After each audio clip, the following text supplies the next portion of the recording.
3 ದಿನ ನಮ್ಮ ಯಜಮಾನ್ರು ವೆಕೇಷನ್‌ಗೆ ಹೋಗಿದ್ದಾರೆ. ಅಂದರೆ ಟ್ರಿಪ್ ಹೋಗಿದ್ದಾರೆ. ಹಾಗಾಗಿ 3 ದಿನನೂ ಮನೆ ನಿಭಾಯಿಸಿ, ಮಕ್ಕಳು ನಿಭಾಯಿಸ್ಕೊಳ್ಳೋದು, ಹಾಗೆ ನಮ್ಮ ಹಸುನ ನಿಭಾಯಿಸುವಂಥ ಕೆಲಸ ನಂದಾಗಿದೆ. ಅದನ್ನು ಹೇಗೆ ನಿಭಾಯಿಸ್ತೀನಿ ಅಂತ ನಿಮ್ಮ ಜೊತೆನೂ ಶೇರ್ ಮಾಡ್ಕೊಳ್ಳೋಣ ಅಂತ ಡೇ 1 ವ್ಲಾಗ್‌ನ ಶೇರ್ ಮಾಡ್ತಿದ್ದೀನಿ. ಹೇಗಿದೆ ಅಂತ ನೋಡ್ಬಿಟ್ಟು ನನಗೆ ಕಾಮೆಂಟ್ ಸೆಕ್ಷನಲ್ಲಿ ಕಾಮೆಂಟ್ ಮಾಡಿ. ಹಾಗೆ ಇನ್ನೂ ನನ್ನ ಚಾನಲ್‌ನ ಯಾರೆಲ್ಲ ಹೊಸದಾಗಿ ನೋಡ್ತಿದ್ದೀರಾ ಅವರೆಲ್ಲರೂ ಪ್ಲೀಸ್ ಸಬ್ಸ್ಕ್ರೈಬ್ ಮಾಡಿ, ಲೈಕ್ ಮಾಡಿ, ಶೇರ್ ಮಾಡಿ, ಹಾಗೆ ಕಾಮೆಂಟ್ ಮಾಡಿ ಅಂತ ಕೇಳ್ಕೊತೀನಿ. Welcome back to my YouTube channel. ಈಗ ಹೇಳ್ತಿದ್ದೀನಿ ವೆಲ್ಕಮ್. ನನ್ನ ಡೇ ಸ್ಟಾರ್ಟ್ ಆಗಿದ್ದು 4:30ಇಂದ 4:15ಗೆ ಬೇಗ ಎದ್ದು ನಾನು ಸ್ವಲ್ಪ ಫ್ರೆಶ್ ಅಪ್ ಆಗಿ ಬರೋಣ ಅನ್ನೋಷ್ಟರಲ್ಲಿ ನನ್ನ ಮಗನೂ ಎದ್ಬಿಟ್ಟ. ನನ್ನ ಮಗಳನ್ನ ಯೂಶ್ವಲಾಗಿ ಎಬ್ಬರಿಸ್ದೆ ನಾನು. ನನ್ನ ಮಗ ಮಲಗಿರಲಿ, ಲಾಕ್ ಮಾಡ್ಕೊಂಡು ಹೋಗೋಣ ಅಂತ ಅಂದ್ಕೊಂಡಷ್ಟರಲ್ಲಿ ಅವನು ಎದ್ಬಿಟ್ಟ. ಓಕೆ ನಾವೇ ಹೋಗೋಣ, ಎಲ್ಲರೂ 3 ಜನನೂ ಹೋಗೋಣ ಅಂತ ಅಂದ್ಬಿಟ್ಟು ಹಸು ಮನೆ ಹತ್ರ ಹೋಗಿ ಅದಕ್ಕೆಲ್ಲ ನೀರಿಟ್ಟು ಅಲ್ಲೆಲ್ಲ ಕ್ಲೀನ್ ಮಾಡಿಕೊಂಡು ಹಾಲನ್ನು ಕರೆದು ಹಾಲನ್ನು ನನ್ನ ಮಗಳ ಕೈಯಲ್ಲಿ ಡೈರಿಗೆ ಕಳಿಸ್ದೆ. ಯಾಕೆ ಅಂತಂದರೆ ನನಗೆ ನಮ್ಮೂರಲ್ಲಿ ಡೈರಿಗೆ ಹೋಗಿ ಅಭ್ಯಾಸ ಇಲ್ಲ. ಈ ಊರಿಗೆ ಬಂದಾಗಿಂದನೂ ಡೈರಿಗೆ ಹೋಗೇ ಇಲ್ಲ ನಾನು ಇಲ್ಲಿ ತನಕನೂ. ಅನಿವಾರ್ಯ ಕಾರಣಗಳು ಬಂದರೂ ಯಾರೋ ಒಬ್ರು ಇರ್ತಾರೆ ಮನೇಲಿ, ಹಾಗಾಗಿ ಅವರೇ ಹೋಗ್ತಾರೆ. ನಾನಂತೂ ಇಲ್ಲಿ ತನಕ ಹೋಗಿಲ್ಲ. ಹಾಗಾಗಿ ನನ್ನ ಮಗಳನ್ನ ಕಳಿಸ್ದೆ. ಅವಳು ಹೋಗಿ ಹಾಲನ್ನ ಹಾಕ್ಬಿಟ್ಟು ಬಂದಳು. ಬೆಳಗ್ಗೆ 4:15ಗೆ ಎದ್ದಿದ್ದಕ್ಕೆ ಮೈಂಡ್ ಎಷ್ಟು ಫ್ರೆಶ್ ಆಗಿತ್ತು ಅಂದರೆ ಅದನ್ನು ಎಕ್ಸ್ಪ್ಲೈನ್ ಸಮೇತ ಮಾಡೋಕ್ಕಾಗಲ್ಲ, ಅಷ್ಟು ಫ್ರೆಶ್ ಆಗಿತ್ತು. ಫಸ್ಟು ಹಾಲನ್ನೆಲ್ಲ ಕರೆದು, ನನಗೆ ಬೇಗ ಬೇಗ ಹಾಲನ್ನು ಕರಿಯೋಕ್ಕೆ ಬರಲ್ಲ. ಯಾಕೆ ಅಂತಂದರೆ ನಮ್ಮ ಮನೆಯವರೇ ಯಾವಾಗಲೂ ಹಾಲು ಕರಿಯೋದು. 4ರಿಂದ 5 ಲೀಟ್ರ್ ಆಗುತ್ತೆ ಅಷ್ಟೇ. ಇವಾಗ ಕಡಿಮೆ ಆಗಿದೆ. ಫಸ್ಟೆಲ್ಲ 7ರಿಂದ 8 ಲೀಟ್ರ್ ಆಗ್ತಿತ್ತು. ಇವಾಗ ತುಂಬ ತೀರಾ ಕಡಿಮೆ ಆಗಿರೋದಕ್ಕೆ ಫಸ್ಟ್ ಎಷ್ಟು ಲೀಟ್ರ್ ಆದ್ರೂ ನಮ್ಮ ಮನೆಯವರೊಬ್ಬರೇ ಕರ್ಕೋತಾರೆ. ನಾನು ಹೋಗೋದು ತುಂಬ ತೀರಾ ಕಡಿಮೆ ಎಲ್ಲ ಹೋಗೋದೇ ಇಲ್ಲ. ಅವ್ರು ಇಲ್ಲದೇ ಇರ್ಬೇಕಾದ್ರೆ ನಾನು ಹೇಗೆ ಮ್ಯಾನೇಜ್ ಮಾಡ್ತೀನಿ ಅಂತ ನನ್ನ ಮೇಲೆ ನನಗೆ ಸ್ವಲ್ಪ ಡೌಟ್ ಇತ್ತು. ಬಟ್ ಒಂದೇ ಒಂದು ದಿನದಲ್ಲಿ ನನಗೆ ಗೊತ್ತಾಯಿತು. ನನ್ನ ಮೇಲೆ ನನಗೆ ಕಾನ್ಫಿಡೆನ್ಸ್ ಜಾಸ್ತಿ ಆಯಿತು. ಯಾಕೆ ಅಂತಂದರೆ ನನ್ನ ಮಗಳು ಇದ್ಲು, ನನ್ನ ಮಗ ಇದ್ದಿದ್ದರಿಂದ ನನಗಿನ್ನೂ ಸ್ವಲ್ಪ ಎನರ್ಜಿ ಜಾಸ್ತಿನೇ ಇತ್ತು ಅಂತ ಹೇಳಬಹುದು. ನಾನೇ ಎಲ್ಲ ಕೆಲಸನೂ ಮಾಡ್ಬೋದು, ಎಲ್ಲದನ್ನೂ ನಿಭಾಯಿಸ್ಬೋದು ಅನ್ನೋಷ್ಟು ನನಗೆ ಉತ್ಸಾಹನೂ ಇತ್ತು. ಹಾಗೆ ಮಾಡಿದೆ ಕೂಡ. ಬೆಳಗ್ಗೆ ಎಲ್ಲ ಮುಗಿಸಿ ಬಂದು ನನ್ನ ಮಕ್ಕಳು ನಿದ್ದೆ ಮಾಡಿಬಿಟ್ರು. ಇನ್ನು 5:30 ಆಗಿತ್ತು ಮನೆಗೆ ಬರೋಷ್ಟರಲ್ಲಿ. ಅಷ್ಟು ಬೇಗ ನಾವು ಮಲಗ್ತೀವಿ ಅಂತ ಅಂದ್ಬಿಟ್ಟು ನನ್ನ ಮಗನ್ನ ಮಲಗಿಸ್ತಿದ್ರೆ ನನ್ನ ಮಗಳು ಮಲಗಿದ್ಲು. ಅವರೆಲ್ಲ ಎದ್ದು ಆಮೇಲೆ ನಾನು ಸ್ವಲ್ಪ ಹೊತ್ತು ಹಾಗೆ ಮಲಗಿದೆ ನನ್ನ ಮಗ ಮಲಗೋ ತನಕ. ಆಮೇಲೆ ಎದ್ದು ಹೊರಗಡೆ ಎಲ್ಲ ರಂಗೋಲಿ ಹಾಕಿ ಎಲ್ಲ ಕೆಲಸ ಮುಗಿಸಿ ಟಿಫನ್ನು ನನ್ನ ಮಗಳು ಇಬ್ಬರೂ ಬಿಸಿಬೇಳೆಬಾತ್ ಬೇಕು ಅಂತ ಕೇಳಿದರು. ಹಾಗಾಗಿ ಅವರಿಗೋಸ್ಕರ ಬಿಸಿಬೇಳೆಬಾತ್ ಪ್ರಿಪೇರ್ ಮಾಡಿ ನನ್ನ ಮಗಳದ್ದು ಊಟ ಆಯಿತು. ಅವಳು ಆಟ ಆಡ್ತಿದ್ದಾಳೆ. ನನ್ನ ಮಗಂದು ಊಟ ನಾನೇ ಮಾಡಿಸಿ ಅವನು ಊಟ ಮಾಡಿಸ್ಬೇಕಂತಂದರೆ ನನಗಂತೂ ಯಪ್ಪ ರಾಮ ತುಂಬ ಕಷ್ಟ ಅನಿಸುತ್ತೆ. ಬಟ್ ಒಂದೊಂದು ಸರಿ ಬೇಗ ತಿಂತಾನೆ, ಒಂದೊಂದು ಸರಿ ಬೇಗ ತಿನ್ನಲ್ಲ. ಅವನಿಗೆ ಸೆಲ್ಫ್ ಫೀಡಿಂಗ್ಗೆ ಕೊಡ್ತೀನಿ, ತುಂಬ ಸರಿ ಕೊಡ್ತೀನಿ. ಪ್ರತಿದಿನ 3 ಟೈಮ್ಸು ಕೊಡ್ತೀನಿ. ಬಟ್ ಅವ್ನು ತಿನ್ನಲ್ಲ. ಇಟ್ಸ್ ಓಕೆ ಅಂತ ಹೇಳ್ಬಿಟ್ಟು ಆಮೇಲೆ ಅವನಿಗೆಲ್ಲ ಸ್ನಾನ ಮಾಡಿಸಿ ನನ್ನ ಮಗಳಿಗೆ ಬಟ್ಟೆ ಹಾಕಮ್ಮ ಅಂತ ಹೇಳ್ಬಿಟ್ಟು ನಾನು ಮಧ್ಯಾಹ್ನ ಲಂಚ್ ಪ್ರಿಪೇರ್ ಮಾಡೋಕ್ಕೆ ಹೋದೆ. ಏನಿಲ್ಲ, ಮಧ್ಯಾಹ್ನ ಲಂಚು ಬಿಸಿಬೇಳೆ ಬಾತೇ ಇತ್ತು. ಹಾಗಾಗಿ ಅದಕ್ಕೆ ಸ್ವಲ್ಪ ಪ್ರೋಟೀನ್ ಆ್ಯಡ್ ಮಾಡ್ಕೊಳ್ಳೋಣ ಅಂತ ಸೋಯಾ ಚಂಕ್ಸ್ನ ಸ್ವಲ್ಪ ಫ್ರೈ ಮಾಡಿಕೊಂಡೆ. ಅದ್ರ ಜೊತೆ ಸ್ವಲ್ಪ ಸೌತೆಕಾಯಿ, ಒಂದು ಸ್ವಲ್ಪ ಕ್ಯಾರೆಟ್, ಬ್ಯಾಲೆನ್ಸ್ ಮೀಲ್ ತಿನ್ನೋಕ್ಕೆ ನನಗೆ ತುಂಬ ಇಷ್ಟ. ಅದರಲ್ಲೂ ವೆಯ್ಟ್ ಲಾಸಲ್ಲಿರೋದ್ರಿಂದ ಬ್ಯಾಲೆನ್ಸ್ ಮೀಲ್ ಕಂಪಲ್ಸರಿ ತೊಗೊತೀನಿ. ಅದೆಷ್ಟೇ ಕಷ್ಟ ಆದರೂ ಒಂದು ತರಕಾರಿ, ಒಂದು ಏನಾದರೂ ಪ್ರೋಟೀನ್ ಕಂಪಲ್ಸರಿ, ಮತ್ತು ಸ್ವಲ್ಪ ರೈಸ್ನ ಇಷ್ಟು ತೊಗೊತೀನಿ. ಡಯಟ್ ಅಂದರೆ ತುಂಬ ಹೆವಿ ಡಯಟ್ ಏನು ಮಾಡಲ್ಲ ನಾನು. ನಾರ್ಮಲಾಗಿ ಬೆಳಗ್ಗೆಯಿಂದ ಸಂಜೆ ತನಕ 3 ಹೊತ್ತು ತಿನ್ಕೊಂಡು ಉಣ್ಕೊಂಡೆ ಡಯಟ್ ಮಾಡ್ತಿದ್ದೀನಿ. ನನಗೇನಾದರೂ ಇದು ವರ್ಕೌಟ್ ಆಯಿತು ಅಂತ ಅಂದರೆ ನಿಮ್ಮ ಜೊತೆನೂ ನಾನು ವಿಡಿಯೋ ಇನ್ನೊಂದು ಶೇರ್ ಮಾಡ್ಕೊತೀನಿ.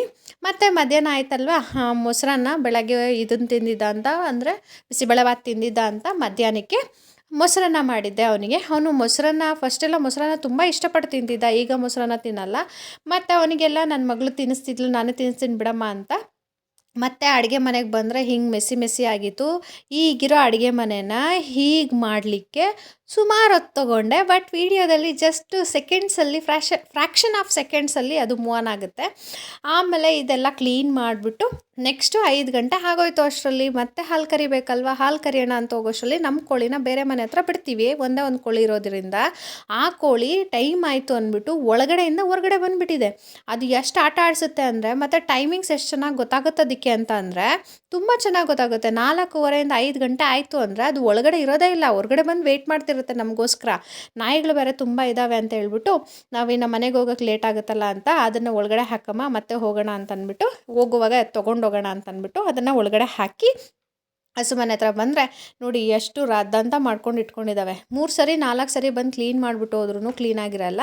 ಹಸುಗಳಂದರೆ ಹಾಗೆ ಅಲ್ವಾ, ನಾವು ಜನಗಳೇ ಗಲೀಜು ಮಾಡ್ಕೊತೀವಂತೆ. ಇನ್ನು ಪಾಪ ಆ ಮೂಕ್ ಪ್ರಾಣಿಗಳಿಗೆ ಏನು ಮಾಡುತ್ತೆ, ಅವು ತುಂಬ ಗಲೀಜು ಮಾಡ್ಕೊಂಡಿದ್ವು. ಅದನ್ನೆಲ್ಲ ಕಸ ಎಲ್ಲ ತಳ್ಳಿ ಸಗಣಿ ಎಲ್ಲ ಎತ್ತಾಕಿ ಮತ್ತು ಅದನ್ನು ಮಕ್ರಿ ಹಾಕಿ ಬಂದು ಆಮೇಲೆ ಹಾಲು ಕರಿಯೋಕ್ಕೆ ಸ್ಟಾರ್ಟ್ ಮಾಡಿದೆ. ಬೇಗ ಬೇಗ ಕರಿಬೇಕು, ನಾನು ಬೇರೆ ತುಂಬ ಲೇಟ್ ಕರಿಯೋದು, ನನಗೆ ಬೇಗ ಬೇಗ ಕರಿಯೋಕ್ಕೆ ಬರಲ್ಲ.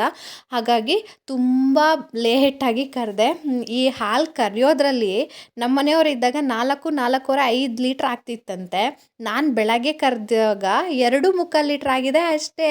2 ಲೀಟ್ರ್ ಎಲ್ಲೋಯ್ತಪ್ಪ ಅಂತ ನನಗೆ ಶಾಕು. ಯಾಕಂದರೆ ಹಾಲು ಕರೀತಿದ್ರೆ ಅಷ್ಟೇ ಇರೋದು ಅದರಲ್ಲಿ, ಎಲ್ಲೋಯ್ತು ಅಂತ ಗೊತ್ತಿಲ್ಲ. ನಮ್ಮ ಮನೆಯವ್ರು ನೀನು ಫಾಸ್ಟಾಗಿ ಕರೆದಿರಲ್ಲ, ಅದಕ್ಕೆ ಅದು ಎಲ್ಲ ಈರ್ಸ್ಕೊಂಬಿಟ್ಟಿರುತ್ತೆ ಅಂತ ಹೇಳಿದ್ರು.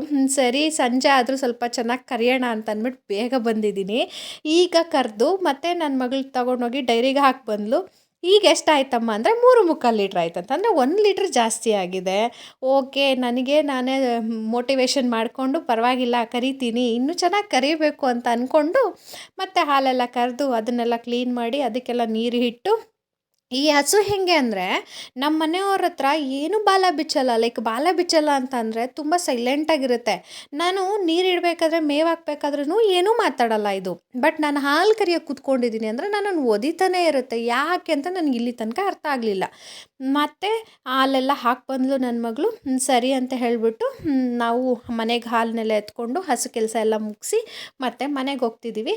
ಯಾವಾಗಲೂ ಸಂಜೆ ಟೈಮು ಹಸುನ ನಾವಿರೋ ಮನೆ ಹತ್ರ ಹುಡ್ಕೊಂಡು ಹೋಗ್ತಿದ್ವಿ. ಬಟ್ ಅದು ನನ್ನ ತುಂಬ ಒದಿಯುತ್ತೆ ಅಂತ ನಾನು ಹಿಡ್ಕೊಂಡು ಹೋಗಲಿಲ್ಲ, ಅಲ್ಲೇ ಬಿಟ್ಟು ಹೋದ್ವಿ. ಮತ್ತು ಬರ್ಬೇಕಾದ್ರೆ ನಮ್ಮ ಕೋಳಿನ ಹಿಡ್ಕೊಂಡು ಹೋಗ್ಬೇಕಲ್ವ ಮನೆಗೆ, ಅದಕ್ಕೆ ಆ ಕೋಳಿನೂ ಸಮೇತ ನನ್ನ ಮಗಳನ್ನ ಕಳಿಸಿ ಹಿಡ್ಕೊಂಬೋಗಮ್ಮ ಅಂತ ಹೇಳಿ ಬಂದರೆ ಅಷ್ಟರಲ್ಲಿ ನನ್ನ ಮಗ ನಿದ್ದೆ ಮಾಡಿಸಿ ಹೋಗಿದ್ವಿ, ಅವನು ಎದ್ದಿದ್ದ. ಅವನನ್ನು ಹೆಬ್ಬರಿಸ್ಕೊಂಡು ಅವನ ಜೊತೆ ಸ್ವಲ್ಪ ಹೊತ್ತು ಆಟ ಆಡಿ ಅಕ್ಕ ತಮ್ಮ ಇಬ್ಬರು ಜಗಳ ಮಾಡೋದ್ರಲ್ಲೂ ಸೈ, ಮುದ್ದಾಡೋದ್ರಲ್ಲೂ ಸೈ, ಹಾಗೆ ಜೊತೇಲಿರೋದ್ರಲ್ಲೂ ಸೈ ಅಂತ ಹೇಳ್ಬೋದು. ಅಕ್ಕ ತಂಗಿ, ಅಣ್ಣ ತಮ್ಮ ಇವರೆಲ್ಲ ಇದೇ ಕಾಮನ್ ಅಲ್ವಾ. ಹಾಗಾಗಿ ಸರಿ ಅಂತ ಅಂದ್ಬಿಟ್ಟು ನಾನು ಸಂಜೆ ಫ್ರೆಶ್ ಅಪ್ ಆಗಿ ಕುತ್ಕೊಳ್ಳೋಷ್ಟರಲ್ಲಿ ನಮ್ಮಮ್ಮ ಎಂಟ್ರಿ ಆಗಿಬಿಡೋದಾ. ಎಷ್ಟು ಬೇಗ ಬಂದರು ಅಂತ ಅಂದರೆ ನನಗೆ ಆಶ್ಚರ್ಯ. ಅಂದರೆ ನಾಳೆ ಬರ್ತೀನಿ ಅಂತ ಹೇಳಿದ್ದು ನಮಗೆ ಗೊತ್ತಿಲ್ಲದೇ ಬಂದಿದ್ದಾರೆ. ಅಂದರೆ ನಾನು ಒಬ್ಬಳೇ ಮನೇನ ಎಲ್ಲದನ್ನು ಹೇಗೆ ಮೇಂಟೈನ್ ಮಾಡ್ಕೋತೀನಿ ಅಂತ ಅವರಿಗೆ ಭಯ ಆಯ್ತಂತೆ. ರಾತ್ರಿ ಎಲ್ಲ ನಿದ್ದೆ ಬಂದಿಲ್ಲ, ಅದಕ್ಕೆ ನಾನು ಬಂದುಬಿಟ್ಟೆ ಅಂತ ಹೇಳಿದ್ರು. ಇಟ್ಸ್ ಓಕೆ ಅಮ್ಮ, ಹೆಂಗೋ ಬಂದೆಲ್ಲ ಇರು ಅಂತ ಅಂದ್ಬಿಟ್ಟು ನಾವು ನಾರ್ಮಲಾಗಿ ತರಕಾರಿ ಎಲ್ಲ ತಂದಿದ್ರು, ಅದನ್ನೆಲ್ಲ ಸಪ್ರೇಟ್ ಮಾಡ್ಕೋತಾ ಇದ್ವಿ. ಸಾಂಬಾರು ಮಾಡಬೇಕಿತ್ತು, ಅದಕ್ಕೆಲ್ಲ ಪ್ರಿಪೇರಿ ಮಾಡ್ಕೊತಾ ಇದ್ದೆ. ರಿಪೇರಿ ಅಂದರೆ ಕಾಯಿನೆಲ್ಲ ಸುಲ್ಕೋತಿದ್ದೆ. ಆಮೇಲೆ ಟ್ಯೂಷನ್ ಮಕ್ಕಳು ಇದ್ದರು, ಅವ್ರಿಗೂ ಹೇಳ್ಕೊಟ್ಕೊಂಡು ಎಲ್ಲ ರೆಡಿ ಮಾಡ್ಕೊತಿದ್ದೆ. ಇದು ಇವತ್ತಿನ ನನ್ನ ವ್ಲಾಗ್. ಹೇಗಿತ್ತು, ನಿಮಗೆಲ್ಲ ಇಷ್ಟ ಆಯಿತಾ? ಇಷ್ಟ ಆದರೆ ಪ್ಲೀಸ್ ಲೈಕ್ ಮಾಡಿ, ಶೇರ್ ಮಾಡಿ, ಹಾಗೆ ಕಾಮೆಂಟ್ ಮಾಡಿ. ಇಷ್ಟು ದಿನ ನನ್ನ ವೀಡಿಯೋಸ್ ಎಲ್ಲದನ್ನೂ ಇಷ್ಟಪಟ್ಟಿದ್ದೀರಾ, ಹಾಗೆ ಇನ್ನು ಮುಂದೆನೂ ಹೀಗೆ ಇಷ್ಟಪಡಿ ಅಂತ ಹೇಳ್ತಾ ಇನ್ನೊಂದು ವ್ಲಾಗಲ್ಲಿ ಸಿಗೋಣ. Take care, bye bye, see you.